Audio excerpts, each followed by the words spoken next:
में जेडीयू की राष्ट्रीय कार्यकारिणी की बैठक जारी है। बैठक के बाहर 2014 के चुनावी महाभारत की तस्वीर भी नजर आ रही है। पोस्टर में शरद यादव सारथी बने हैं तो नीतीश को अर्जुन के रूप में दिखाया गया है। देखिए जरा इन तस्वीरों को। सारथी बने नजर आ रहे हैं शरद कुमार, कृष्ण की भूमिका में है ये। अर्जुन बने हुए नीतीश कुमार। तस्वीरें आपके सामने हैं और जिस रथ पर दोनों सवार हैं उसके ऊपर साफ साफ एनडीए लिखा हुआ है। इन तस्वीरों में आप देख पा रहे हैं कि किस तरह से इस पोस्टर में संदेश देने की कोशिश की गई है। इसके अलावा पोस्टर में मनमोहन सिंह और सोनिया गांधी को भी दिखाया गया है। अब सवाल बड़ा ये उठता है कि एनडीए के पोस्टर में सोनिया गांधी और मनमोहन सिंह को क्यों दिखाया गया है। और तस्वीरें जरा देखिए। सारथी बने हैं शरद यादव, अर्जुन बने हैं नीतीश कुमार। अब देखना यही होगा कि क्या वास्तव में एनडीए की नैया को पार लगा पाएंगे नीतीश कुमार, क्योंकि ये तस्वीरें अपने आप में काफी कुछ बयां करने के लिए काफी हैं। जेडीयू कार्यकारिणी की बैठक के दौरान बाहर जो पोस्टर लगे हुए हैं उसमें नीतीश, अर्जुन और शरद यादव की सारथी वाली तस्वीर तो लगी ही है, साथ ही एक तस्वीर यूपीए की भी है जिसमें सोनिया गांधी और मनमोहन सिंह को खासतौर से दिखाया गया है। इस तस्वीर को लेकर कांग्रेसी नेता खासा खफा हैं। इस मुद्दे पर हमारे संवाददाता मिथिलेश ने बात की कांग्रेस प्रवक्ता राशिद अल्वी से। नीतीश की तरफ कई बार हसरत भरी निगाहों से देखने वाली कांग्रेस को तगड़ा झटका लगा है। जेडीयू ने कांग्रेसी खेमे को राक्षसों की टोली बताया है। बैनर और पोस्टर लगाया। हमारे साथ बात करने के लिए कांग्रेस के प्रवक्ता राशिद अल्वी। सर, राक्षसों की फौज हो गए हैं आप लोग? देखिए, बहुत दुर्भाग्यपूर्ण है और इस तरीके के पोस्टर्स और बैनर्स लगाना भारतीय जनता पार्टी से पूछना चाहिए। मैं ये बात कह चुका हूं। क्या वो समझते हैं कि जेडीयू के अंदर वो सारे भगवान के अवतार पैदा हो गए?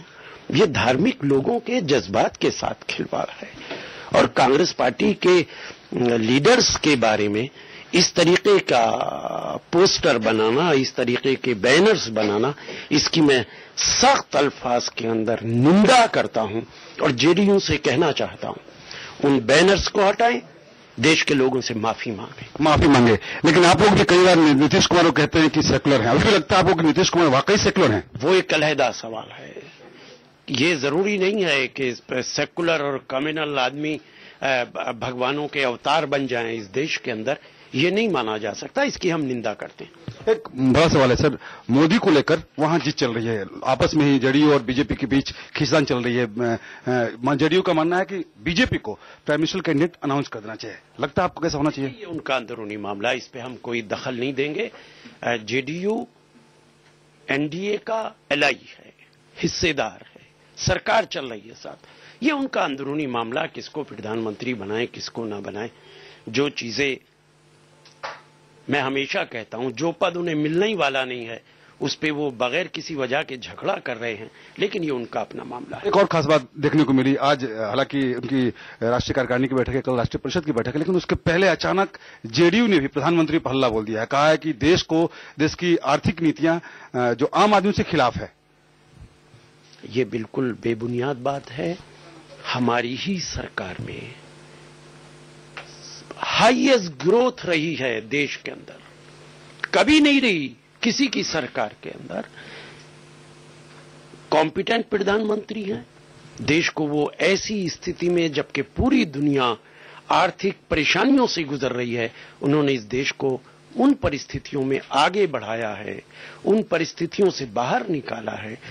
अब वो क्या बोलते हैं ये उनका मामला है, लेकिन देश के अंदर आर्थिक स्थिति और इंप्रूव कर रही है समय के साथ साथ एक कॉम्पिटेंट प्रधानमंत्री। आपको लगता है क्या कि नीतीश कुमार आने वाले वक्त में कांग्रेस के पाले में आ सकते हैं, उनका समर्थन मिल सकता है, उनको अपने साथ कांग्रेस लेके आगे बढ़ सकती है? इस सवाल का जवाब नीतीश जी से पूछिए। जाहिर तौर पर कांग्रेस कम से कम इस मामले में कि कांग्रेस अध्यक्ष सोनिया गांधी को और प्रधानमंत्री मनमोहन सिंह को राक्षसों की टोली का नेतृत्व करते दिखाया है। कांग्रेस का मानना है कि इस मामले में जेडीयू माफी मांगे। Mithilesh Kumar, India news, Delhi. अब कांग्रेस की इस मांग पर क्या जेडीयू वास्तव में माफी मांगती है या फिर नहीं, इस पर रहेगी हमारी नजर। वहीं सूत्रों के हवाले से खबर यह है कि प्रधानमंत्री पद के उम्मीदवार के नाम को लेकर जेडीयू बीजेपी को थोड़ा और वक्त दे सकता है। आइए आपको दिखाते हैं जेडीयू के फायरब्रांड नेता मोदी के नाम पर कहते क्या हैं। मैंने ऐसा इन सारी बातों के लिए मैंने आपको नहीं बुलाया। मैंने आज जो होने वाला, कल जो होने वाला, उसके बारे में आपको ब्रीफ लगता। इससे ज्यादा कोई जवाब अभी नहीं दे सकते।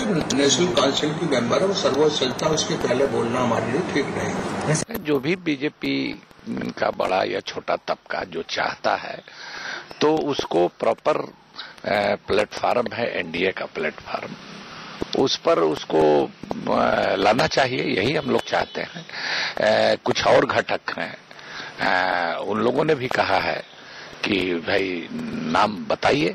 सिर्फ एक पार्टी का नेता होना आवश्यक नहीं है, उसको जन जन का नेता होना आवश्यक है। तो उस आधार पे वो पार्टी निर्णय करेगी और ये काल्पनिक बात है कि उसको करेगा तब हम क्या करेंगे, उसको नहीं करेगा तब हम क्या करेंगे। देखिए, राजनीति में कोई यदा कदा में कोई फैसला नहीं लिया जाता है। पहले बीजेपी अपना तय करे, उसके बाद एनडीए में उसकी चर्चा होगी, उसके बाद उस पर कुछ बोला जा सकता है। आज इफ बट पर कोई चर्चा राजनीति में 17 साल से बीजेपी और जेडीयू के बीच रिश्ते हैं। इसी वजह से कुछ नेता ऐसे हैं जो इसे एक झटके में तोड़ देने के लिए राजी नहीं। उधर जेडीयू की राष्ट्रीय कमेटी की 2 दिवसीय मीटिंग में शरद यादव को फिर से अध्यक्ष बनाने के साथ साथ आगामी लोकसभा चुनावों के लिए रणनीति बनाने पर अहम चर्चा की जा रही है। आज कई प्रस्तावों पर चर्चा इस वक्त जारी है, जबकि कल राजनीतिक प्रस्ताव पास किए जाएंगे।